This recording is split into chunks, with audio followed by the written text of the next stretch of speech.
मरते हुए कर्ण को देख उसकी पत्नी ने क्या किया, जिसे देख श्री कृष्ण और पांडव भी रो पड़े।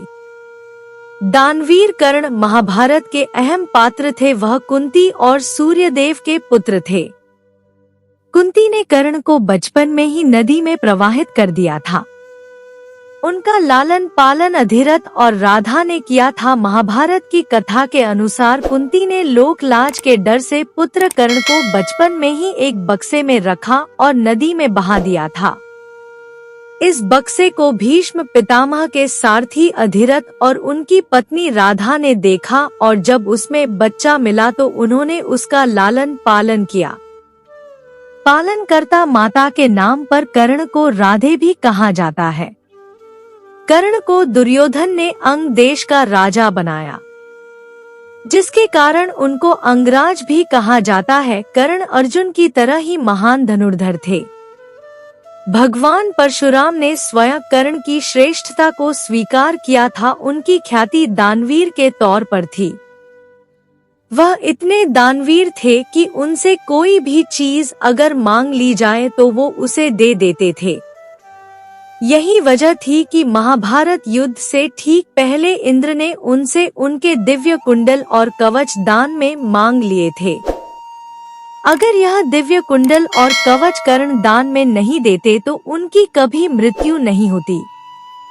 लेकिन दोस्तों, क्या आप जानते हैं कि जब कर्ण की मृत्यु का समय निकट आ चुका था तो मरते हुए कर्ण ने ऐसे क्या कहा था कि जिससे श्री कृष्ण भी अपना रोना ना रोक सके। आइए जानते हैं आज की इस वीडियो में। लेकिन उससे पहले इसी तरह की और जानकारी प्राप्त करने के लिए हमारे चैनल को सब्सक्राइब करें और बेल आइकॉन को प्रेस करें।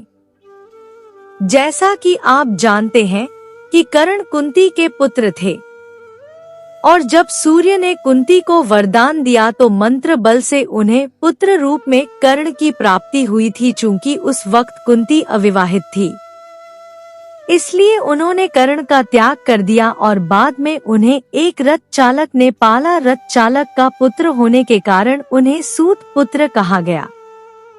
वह वीर योद्धा थे और यही वजह है कि कर्ण की मृत्यु के बाद उसका अंतिम संस्कार भूमि पर नहीं किया गया था।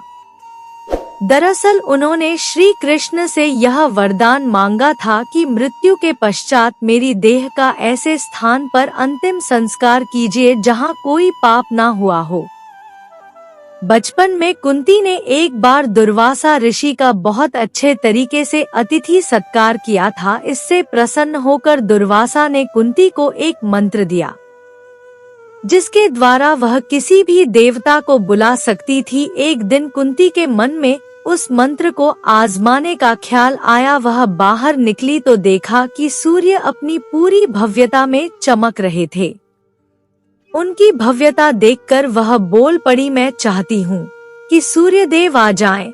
सूर्यदेव आए और कुंती गर्भवती हो गई और एक बालक का जन्म हुआ। वह सिर्फ 14 साल की अविवाहित स्त्री थी। उसे समझ नहीं आया कि ऐसे में सामाजिक स्थितियों से कैसे निपटा जाएगा। उसने बच्चे को एक लकड़ी के बक्से में रख दिया और बिना उस बच्चे के भविष्य के बारे में सोचे उसे नदी में बहा दिया।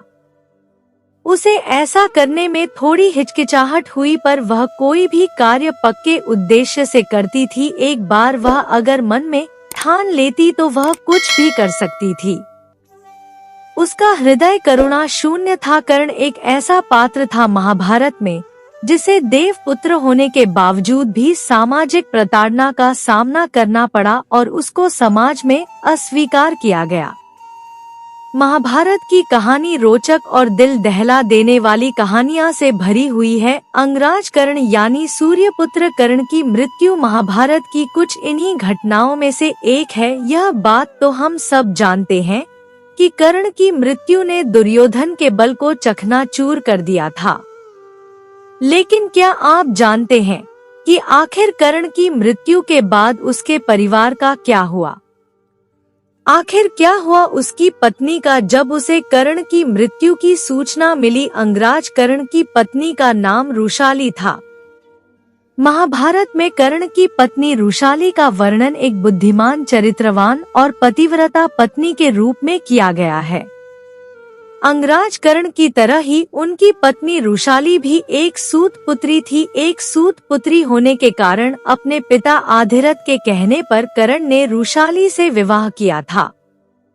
रुशाली दुर्योधन की विश्वास पात्र सारथी सत्यसेन की बहन थी और एक बुद्धिमान स्त्री भी थी। महाभारत में कर्ण की पत्नी रुशाली के बारे में बहुत ही कम वर्णन मिलता है, लेकिन रुशाली का तप और प्यार किसी स्त्री से कम नहीं था। महाभारत में उसे सत्य और निष्ठा का पालन करने वाली एक धर्ममां स्त्री के रूप में दिखाया गया है। ऐसा कहा जाता है कि रुशाली को द्रौपदी के चीर हरण की खबर पहले ही लग गई थी। रुशाली ने दुर्योधन और शकुनी के इरादे को पहले ही भांप लिया था। रुशाली ने द्रौपदी के चीर हरण को पहले से ही रोकने का पूरा प्रयास भी किया, लेकिन होनी को कौन टाल सकता है। कहते हैं कर्ण की मृत्यु के बाद रुशाली की जीने की इच्छा लगभग खत्म ही हो गई थी। उसके बाद वह कर्ण की चिता पर ही उसके साथ सती हो गई। महाभारत के युद्ध में कर्ण के सारे पुत्र मारे जा चुके थे, लेकिन उसका और रुशाली का एक पुत्र अंत तक जीवित बचा हुआ था। जब रुशाली को कर्ण की मृत्यु की सूचना मिली तब उसे पता चला कि उसका दाह संस्कार किया जा रहा है, तो वह भी युद्ध भूमि में पहुंची। और उसके बाद जब कर्ण की चिता पर आग लगाई गई तब उस समय रुशाली भी उनके साथ सती हो गई। कहते हैं रुशाली और कर्ण का एक पुत्र जीवित बचा हुआ था। जी हाँ, ऐसे तो कर्ण के 9 पुत्र थे। कहते हैं रुशाली तो कर्ण के साथ सती हो गई, लेकिन सुप्रिया माता कुंती गांधारी और धृतराष्ट्र के साथ वन में तप के लिए चली गई थी। कहते हैं कर्ण के यह 9 के 9 पुत्र बड़े ही तेजस्वी और पराक्रमी योद्धा थे और यह सब अपने पिता के समान ही हर युद्ध कौशल में माहिर थे। महाभारत के युद्ध में कुरुक्षेत्र के युद्ध भूमि पर कर्ण के पुत्रों ने खलबली मचा दी थी। उन्होंने अनेकों पांडव योद्धाओं को हराया और भारी मात्रा में पांडव सैनिकों का संहार किया। कर्ण के पुत्रों ने युद्ध में वह रण कौशल दिखाया जिसे देखकर अनेकों पांडव योद्धा भयभीत होते उठते थे। अपने पिता कर्ण के समान यह भी पांडवों की विजय में बहुत बड़े भ्राता थे। पांडव जानते थे कि बिना कर्ण और उसके पुत्रों के दमन के वह युद्ध नहीं जीत सकते। वही युद्ध के 17 दिन कर्ण और अर्जुन के बीच बड़ा घनघोर युद्ध हुआ और जहां पर भगवान श्री कृष्ण की चतुराई और छल के कारण अर्जुन के हाथों वीरगति को प्राप्त हुए। उसी दिन कर्ण के 8 पुत्र वीरगति को प्राप्त हो गए थे। वहीं शत्रुंजय, वृषसेन और द्विपद को अर्जुन ने मारा। इस प्रकार कर्ण के 9 में से 8 पुत्र महाभारत के युद्ध में मारे गए। कहते हैं वृषकेतु कर्ण और रुशाली का इकलौता जीवित पुत्र था। वृषकेतु के पिता और अन्य सभी भाइयों का अंत हो चुका था तथा उसकी माता भी कर्ण की चिता पर सती हो गई थी। वृषकेतु अकेला हो गया था। उसके सभी अपने चल बसे थे, लेकिन इसके बाद भी उसने कभी भी अपने मन में बदले की भावना नहीं डाली। वृषकेतु का बचपन दरअसल अपनी माता यानी रुशाली के साथ ही बीता था, इसलिए उसके चरित्र पर उसकी माता का प्रभाव पड़ा। उसने कभी भी पांडवों के विषय में कुछ गलत नहीं सोचा तथा उसने कभी भी अर्जुन को गलत नहीं माना। वृषकेतु धर्म और कर्म का ज्ञान रखता था, साथ ही उसे इस बात का भी ज्ञान था कि आखिर किन परिस्थितियों में कर्ण ने कौरवों का साथ दिया था। तो आप कर्ण के पूरे परिवार के बारे में क्या सोचते हैं? कमेंट बॉक्स में हमें जरूर बताइएगा।